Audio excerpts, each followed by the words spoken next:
Ladies and gentlemen, welcome back to E3. It is day one, and we are doing coverage here from the Twitch booth. I am DJ Wheat, and it has been exciting the whole day. It's hard to believe that we just opened up because so much is happening around us, and now we've got yet another game to show off here from the Twitch booth. Joining me today, we've got Morgan, one of the directors in development here of the Bureau XCOM Declassified. And this is a title that takes me way back. And earlier before the show, I had a little conversation here with Morgan. We were talking about some of our old school gaming memories and some of the games we used to play, and this was actually one of those titles that would have made that list. But now we've got a new entry into things, and we're going to have a live gameplay demo. So first of all, gentlemen, thanks for joining us here at the Twitch booth. Thank you for having us. Totally excited to be here. And we're excited to hear a little bit more about this game. Of course, just coming off of the release of another XCOM game, which did very, very well. A lot of fans really enjoyed the game. And now we've got something a little different. So before we pop into this, because people might think, is this a sequel to what we've got? Is it? If they haven't been following us, can you give us the rundown, the breakdown of exactly where this falls into the... Sure thing. I guess for starters, as we're saying, there's basically like two fundamental bits of the charter of the Bureau XCOM Declassified. The first bit was to tell the never-before-told origin story of the XCOM organization. Right. Obviously, back in days when PCs came with 86s in the back of them, you know, XCOM was already international, was already a known sort of organization dedicated to stopping the alien threat. In our game, we wanted to say, what was it like when it just started, the first invasion, the first attack? And so we go back to 1962. We use a Cold War backdrop. This sort of, you know, Kennedy's still the president. The Russian menace is freaking America out. Missiles are pointed everywhere as a great setting to tell this first invasion of the aliens and have you, the player, be there from day one when that, you know, XCOM is founded. The second charter was to take the classic sort of tactical combat of the XCOM franchise, like isometric top-down view, and say, what is it like to be the commander down in the battlefield? Put you right into, you know, that commander's, you know, boots, as it were. So old school guys like ourselves, I like to say it's the difference between being Gorman in the APC in Aliens and Hicks out in the field. We want you to be Hicks. And so we have a sort of not turn-based, but a real-time squad-based tactical combat shooter with a unique interface called Battle Focus that gives you all the same control you're used to, but now in a much more immediate, much more visceral setting. So, I mean, one of the really interesting, and of course we're going to see the live gameplay demo here in just a moment, but one of the really interesting aspects of this game to me is the fact that it takes place in a time setting that normally you probably aren't actually making that like mental connection between the technology and some of the lore that we've seen and what's going on. So first off, just how interesting was it for you guys to play in this? And then how was it difficult? Because you have to kind of conform to the technology and the ideals of that time frame. It's a super fertile sort of like playground to play within, right? So we're in 1962. We're in the middle of the space race, right? Like we're trying to leave the terrestrial confines of Earth for the first time. So they're super exciting. Like you don't get more high-tech than those guys back in NASA trying to sling us to that rock that goes around our planet. It's amazing. And so that as a starting point, great. Layer onto that, the concept of the Cold War tensions, like we're seeing the 1950s sort of ideal Americana starting to crack at the seams as both like socially and politically things are getting fragmented. It's a powder keg that gets really awesome. Just add aliens, spark goes off, and then it gets cool. So it was very fun. All right. No, I mean, that sounds actually perfect for that real-world time frame and scenario. So let's go ahead and let's start this. We're going to walk you through. Can you set this up for us? Where is this in the game? Sure thing. What are we going to be watching? So we're early on in the game. You play as Agent William Carter. He's new to the Bureau before it is rechristened, redubbed XCOM. You're out in the field with your squad of squad mates, your teammates that you have actually created and customized up to this point. You're trying to make contact with another XCOM operative, Nico De Silva, who's dropped communication with the XCOM main. You're out here in Pima, New Mexico. You can already see that we're playing with some of the 1960s technology, but amped up a little bit because obviously XCOM takes what we have, it's the best and brightest, and pushes it forward. So Carter's got a host of toys on him, as well as the agents that are with him.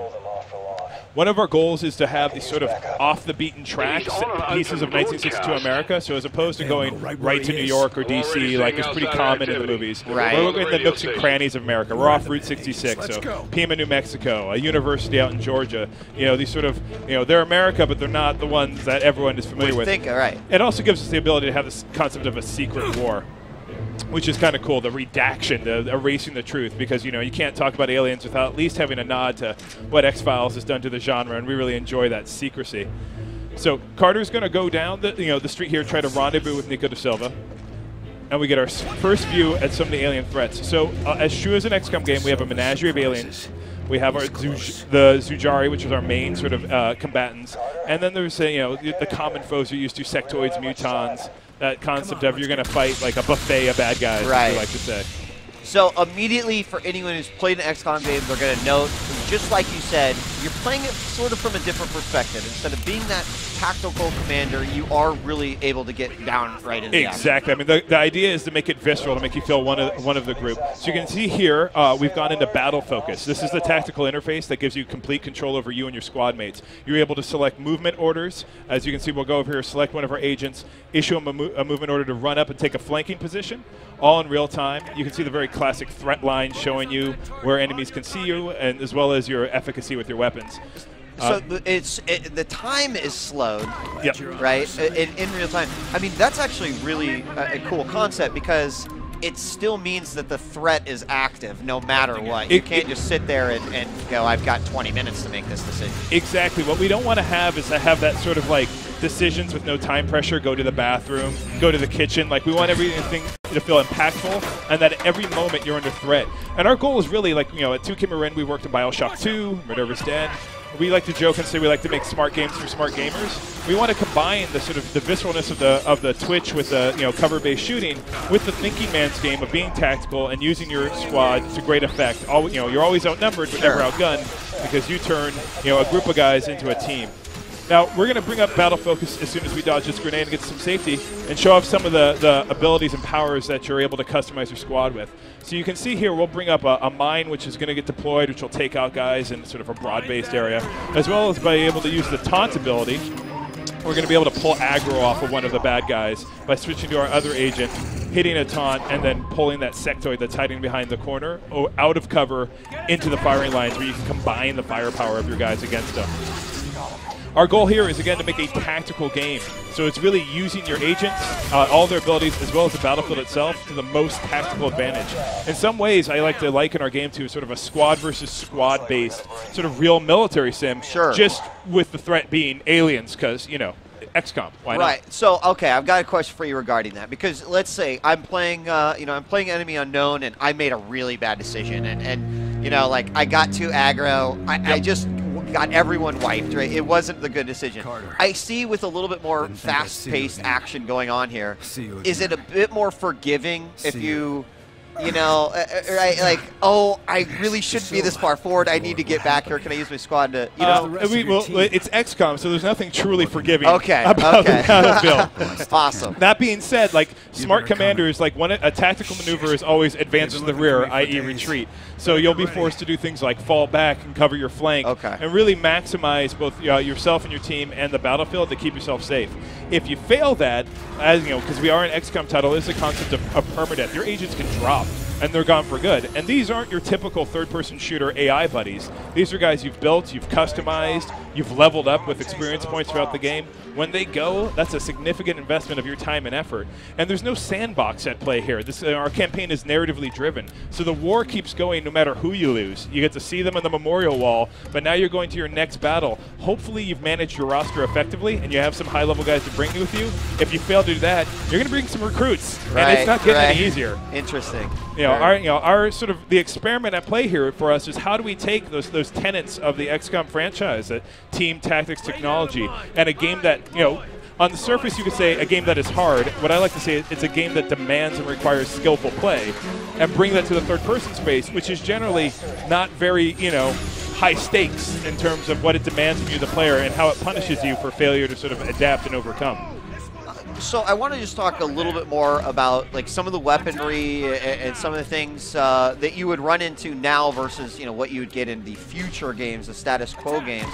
We talked a little bit about like some of the challenges of going back and using the technology and the lifestyles or the ideals of 1960. But can you talk a little bit more about maybe some of the weaponry that we're going to be seeing throughout the game, and is there any advancement and development as far as that's concerned as well? Certainly. When the game starts off, it's 62 you. So you start off with weapons that are real world. You have your 45, you have your shotgun, like we basically the bullet-based weapons that are standard historically. As the campaign progresses, as the war effort increases, XCOM is able to fabricate and learn from the technology of the aliens, giving you access to sort of the classic tropes of XCOM weapon design, going from bullets to laser, a laser to plasma, and then a host of other exotic weapons that you'll find in the battlefield and XCOM will equip you with.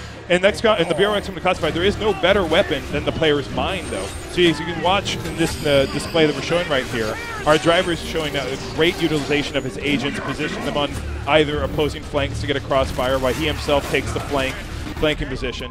He is coming under fire. He's going to have to use one of his own abilities right here, the Carter sort of lift ability, to pull an enemy up in the air, draw a little fire off of him, and give him a chance to take him out while he's floating in the sky. And, you know, for us, it's sort of this tension between the weapons at play and the powers and abilities that the Carter and the agents get. So the more fantastical aspects of our battlefield are all going to come via these powers that you customize across the various agent classes as you go through the game. I saw a little notice pop up that said, you know, he got a combo kill. He used a lift. It looked like multiple people got him in the crossfire. Are there benefits to that as a player? Is any? There are. You actually gain more experience points for better sort of combinations and utilizations of the combat toolset that we give you.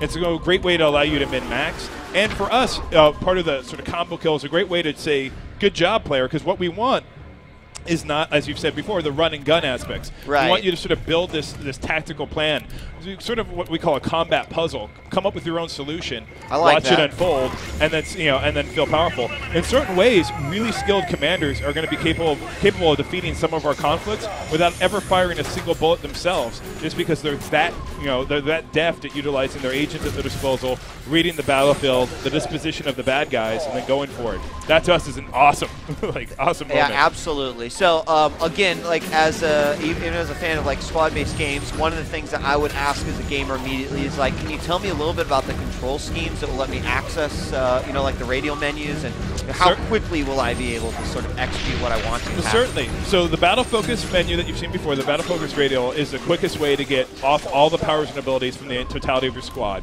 By going in there, it's simply a stick flick and/or a mouse motion if you're a PC gamer to select what you want. In fact, we've gone to some length to give a unique control and presentation scheme on PC to nod for the sort of abilities that the keyboard gives you in terms of easy access. So, we're a bunch of PC gamers as well, so we like to have great controls. Awesome. In addition to using the radio menu, Carter has the ability to issue what we call quick commands. Go to the specific spot by a quick D-pad press, fall back on me, target this enemy. So going in between the quick audibles, if you're a football fan, and the huddle plan, which is battle focus, we give you a lot of control over your squad, because we're asking you to do a lot. Like, this isn't turn-based XCOM where you have all the time in the world to scratch your head. We're asking you to think on your feet, and so we want to give you a lot of control over that.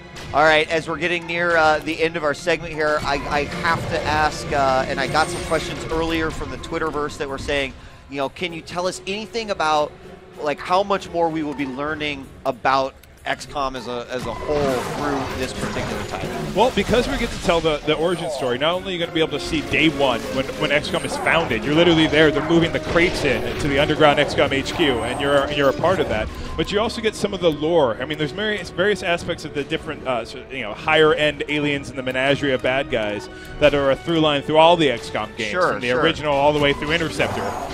So we actually try to do a contribution to that greater lore with some nods to what has happened in previous XCOM titles, and do our contribution to move it forward. So I don't want to spoil anything, but I think it's a very exciting entry into the meta storyline, which is the XCOM universe. Fantastic. The release date is on the table, right? August 20th? August 20th. August 20th in North America, August 23rd internationally.